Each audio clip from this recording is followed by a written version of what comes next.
আসসালামু আলাইকুম। আজকে যে বিষয়টা নিয়ে আলোচনা করব সেটা হচ্ছে আপনারা অনেকের ভিডিও শেয়ার করেন, অনেকে ছবি শেয়ার করেন। তো এগুলো পরবর্তীতে আপনারা ডিলিট করে দেন। কিন্তু এগুলো কিন্তু ট্রাস্ট থেকে ডিলিট হয় না। তো এসিপ থেকে ট্রাস্ট থেকে কিভাবে আপনারা ডিলিট করবেন? আর এই ডিলিট না করলে কিন্তু আপনারা যখন ভিডিও ছাড়েন, ফটো ছাড়েন এগুলো কিন্তু মানুষের কাছে পৌঁছায় না, রিচ হয় না এবং আপনাদের ফেসবুকে যে কনটেন্ট মনিটাইজেশন এটাও দিতে চাবে না। তো আপনারা এগুলো কিভাবে ডিলিট করবেন সেটা আজকের এই ভিডিওর মাধ্যমে আমি দেখিয়ে দিয়েছি। তো চলুন আর কথা বাড়াবো না, আমরা সরাসরি স্ক্রিনে চলে যাই। ফেসবুকে একটা ক্লিক করব, ক্লিক করার পরে কর্নারে একটা ক্লিক করব, ক্লিক করার পরে সেটিং একটা ক্লিক করব, ক্লিক করার পরে আমরা স্ক্রল করে নিচে আসব। নিচে আসার পরে আমরা অ্যাক্টিভিটি লগ ওখানে একটা ক্লিক করব, রিসিভে একটা ক্লিক করব, রিসিভে একটা ক্লিক করার পরে আমরা ট্রাস্ট একটা ক্লিক করব।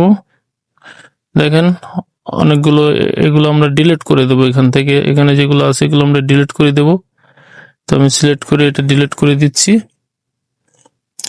নিচে কর্নারে একটা ক্লিক করলে এই যে ডিলিট অপশন আছে, এভাবে আপনারা ডিলিট করে দেবেন।